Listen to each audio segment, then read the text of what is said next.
Assalamualaikum warahmatullahi wabarakatuh. Belajar dari rumah bersama Ustazah Aris. Hari ini kita akan belajar tema 3, makanan sehat, subtema 2, pentingnya makanan sehat bagi tubuh, muatan SBDP. Kelas 5 SDIT Insan Utama.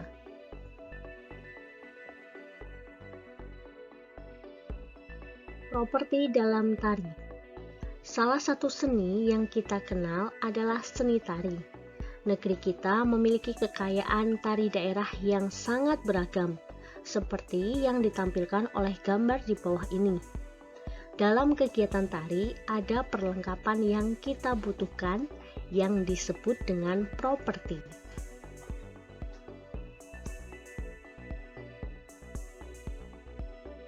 Fungsi properti.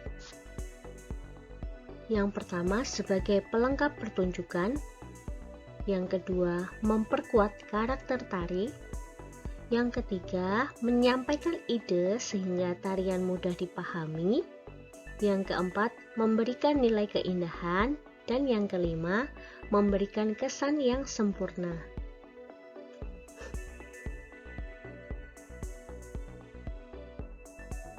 Setiap tarian yang dipertunjukkan tentu saja menggunakan properti yang berbeda. Beberapa contoh properti yang digunakan dalam tarian antara lain sampur, selendang, bakul, keris, kipas, kuda kepang, piring, payung, dan lilin.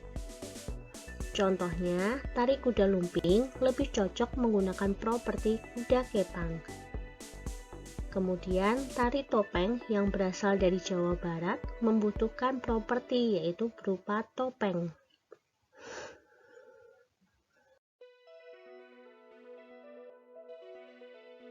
Selain properti yang digunakan sebagai pelengkap tari, daya tarik sebuah tarian juga muncul dari tata busana yang dikenakan.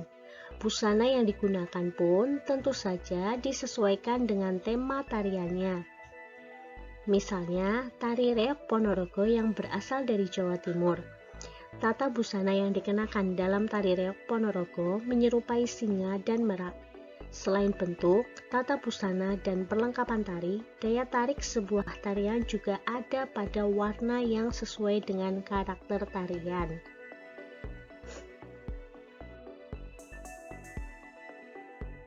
Unsur-unsur persiapan dalam peragaan tari. Tari merupakan ekspresi manusia melalui gerakan tubuh seperti tangan, kaki, dan lain sebagainya yang berirama. Tari biasanya diiringi dengan bunyi-bunyian seperti musik dan gamelan. Agar gerak tari terlihat indah, diperlukan unsur-unsur pendukungnya sebagai berikut. Yang pertama, gerak. Gerak dalam tari merupakan unsur yang paling utama dari sebuah tarian. Gerak ini biasanya sudah ditata seindah mungkin. Yang kedua, properti. Properti adalah alat-alat yang digunakan dalam sebuah pementasan tari. Properti ini digunakan untuk menambah keindahan pada tampilan tari sehingga tarian akan terlihat begitu sempurna. Yang ketiga, musik. Dalam tarian, musik pengiring juga sangat penting. Musik membantu gerak tari agar terlihat indah dan lebih teratur. Dengan musik, penonton akan lebih mudah untuk menangkap pesan yang akan disampaikan oleh si penari. Yang keempat, kostum. Kostum berfungsi sebagai pendukung tema tarian, sehingga peran-peran pada tarian tampak kuat dan jelas. Yang kelima, panggung. Nah, panggung berfungsi sebagai pendukung yang membantu menciptakan suasana yang terkait dengan konsep tari agar terlihat lebih hidup. Kelima unsur tersebut menjadi sebuah kesatuan yang akan menjadi pendukung dalam pementasan sehingga tarian akan terlihat lebih bagus dan menarik. Selain itu, tentu saja penjiwaan para penari dalam memainkan gerak tari juga penting.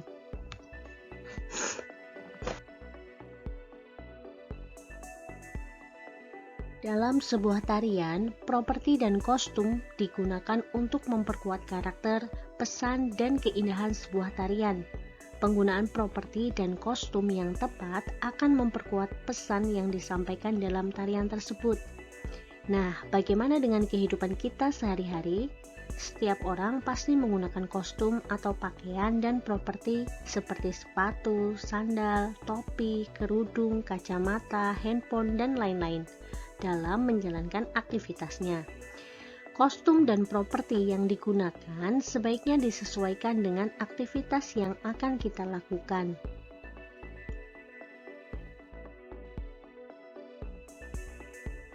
Terkait tata cara berpakaian, Rasulullah bersabda, "Barang siapa yang meninggalkan pakaian yang bagus disebabkan tawaduk, merendahkan diri di hadapan Allah, sedangkan ia sebenarnya mampu, niscaya Allah memanggilnya pada hari kiamat di hadapan segenap makhluk dan ia disuruh memilih jenis pakaian mana saja yang ia kehendaki untuk dikenakan." Dari hadis ini, Rasulullah menganjurkan kita untuk bersikap sederhana dalam berpakaian. Berpakaian sederhana bukan berarti mengenakan pakaian yang lusuh hingga menghinakan diri sendiri.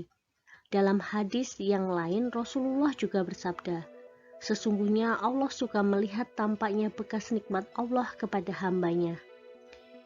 Berpakaianlah dengan sederhana, dalam arti menggunakan pakaian yang tepat dengan situasi, pakaian yang tidak menghinakan diri sendiri atau tidak juga pakaian yang membuat orang lain jadi merasa rendah diri di hadapan kita karena pakaian yang kita kenakan terlalu mewah.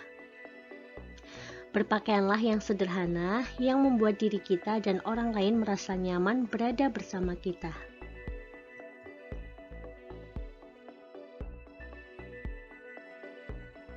Nah, Soli dan Solihah, demikian tadi pembahasan dari Ustazah. Semoga bermanfaat. Tetap sehat, tetap semangat. Ustazah akhiri. Wassalamualaikum warahmatullahi wabarakatuh.